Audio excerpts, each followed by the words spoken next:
Hi and welcome to Lois and Morgana Davidson Art. It's Lois here, and today I'm going to show you my top 5 favourite watercolour paintbrushes. Now, when I say that they're my favourite brushes, I'm not going to be talking about any particular brand or make of brush. It's the shape of brush or the style of brush that I'm talking about here. All too often, I think beginners can think that if they buy exactly the same paintbrushes as the artist that they admire, that they'll be able to paint in the same way. Not realising that the artist paints in that way because they've spent years exploring their own style of watercolour painting and really become familiar with the brushes that they like, and they aren't necessarily going to work for the style in which you want to paint or in which a beginner wants to paint. So basically I'm going to be looking at the 5 main brushes that I use, but by coincidence they are also 5 good solid workhorses that would be really good brush types for beginners. Now, of course, I'm mostly a loose watercolour landscape painter, and that dictates the type of brushes that I choose. And my adage when choosing brushes for this style of painting is the larger the brush, the looser the painting, until the very end when smaller brushes can bring the detail together. So my number 1 brush is my large flat wash brush or mottler brush. Wash brushes are really useful because they cover a lot of paper in just a few brush strokes, and that's their purpose really. They come in all kinds of shapes, round ones, mop brushes, all kinds of shapes, but I prefer the flat brushes. This one's a synthetic squirrel. It's got nice soft hairs that hold lots and lots of water and lots of paint, so you can wet your page quickly when painting watercolour and cover whole skies with just a few sweeps of the brush. Here's another one, and this one's a synthetic sable, and I started off with using goat hair brushes in this same shape, the Pro Art Harkey brushes, which are lovely brushes, Ron Ranson inspired brushes. And as I say, this large flat wash brush shape is really useful. You can use the corners, the edges, the tips, the belly of the brush. So not just for washes, but for detail, trees, all sorts of things. A very versatile brush, but try out different shapes of wash brushes and you'll find the one that suits you. So that's my number 1. So my number 2 favourite brush is a mop brush, particularly a large mop brush. Again, these hold an awful lot of paint and water, but they come to a decent point as well, and so that you can switch from large washes to really good sort of calligraphic detail. And of course they come in lots of different sizes too, right down to really small, and they're excellent for softening back edges. If you want to lose your edges and have soft and hard edges, mops are fantastic for that. I prefer synthetic mops, but you can of course get the traditional squirrel mops like this large mop here. They're also known as quill brushes, and you can see with this traditional squirrel mop here, there's sort of a clear casing or ferrule at the top, and that's to sort of imitate the old-fashioned way when feather quills were used for paintbrush making. So number 3 in my top 5 brushes is the traditional flat brush, otherwise known as a one-stroke brush. My preference of size for this brush is a 3/4 inch one, but you can get them larger, and they're great for painting buildings, roofs, walls, things like that, just with one sweep of the brush, which is why they're known as one-stroke brushes. The tips can also be used usefully for things like trees, fences, rigging, any fine lines that you want to paint in.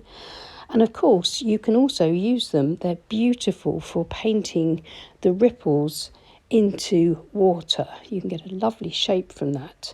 They come in all different shapes and sizes, all different types of hair types. The natural hair ones will hold more water. The synthetic ones will hold less water, but still equally as useful. So number 3, the flat brush. Coming to my number 4 brush is the round brush. The round brush is a workhorse brush. It was the first brush that I ever used, and I still use round brushes now. You could actually paint entire paintings just with round brushes. They hold a lot of water, but they've got great points. They've got really nice amount of control for detail, as well as filling in large areas of wash. They come in all different shapes and sizes. Some of the really small ones are very useful for finishing off a painting and bringing your loose detail together. And in with this number 4 round brush, I'm also going to include my sort of small calligraphy brush that I like to use, because I often use this for detail, and while not strictly a round brush, it's very similar and you can use these brushes interchangeably. So lastly, my number 5 choice in my top 5 brushes is the rigger brush, and this is a type of liner brush, and these groups of brushes all have longer than normal hairs, and they hold a lot more paint than a small detail brush, but they can create just as fine a line. And the idea is that you use these to paint long continual lines like ship's rigging, tree branches, that sort of thing, without having to keep dipping back into paint as you would with a very small detail brush. These include sword liners, pin liners, and of course the trusty rigger brush, which was originally produced in order to paint really fine ship's rigging. And that's it, my top 5 brushes. Number 1, the large flat wash brush or mottler brush. And coming in at number 2 is the mop brush or quill brush. I like these in a range of different sizes. And now my number 3 brush, actually no, that was number 4, wasn't it? The round brush. And of course these come in a range of different sizes as well. That's a really good workhorse. It'll do an awful lot of jobs for you in your watercolour painting.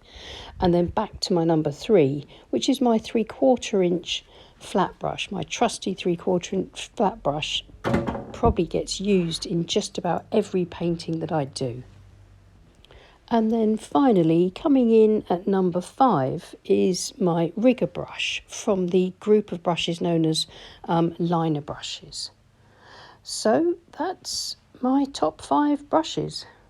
These are the brushes that you'll see me using again and again for all my paintings, and while I use them for all my demonstrations, I also use them for my personal paintings as well. And I'm not saying that these are the only brushes that you should use. This is the opposite of my argument. My argument is that you should maybe try a range of brushes and play around with them and discover which ones you like, because you may find that you don't like certain brushes, but you're drawn towards others that you really feel sort of able to paint more intuitively with certain types of brushes.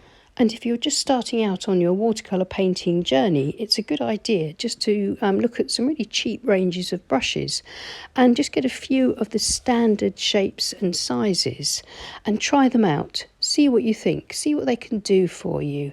And the more you play around with them and practice with the brushes, the more you'll discover the shapes that you're drawn to, the ones that you're happiest using. And then when you've worked out which ones you really like through trial and error, then it's probably a good idea to invest in some slightly better brushes, but in those same shapes and styles. I hope you found that interesting.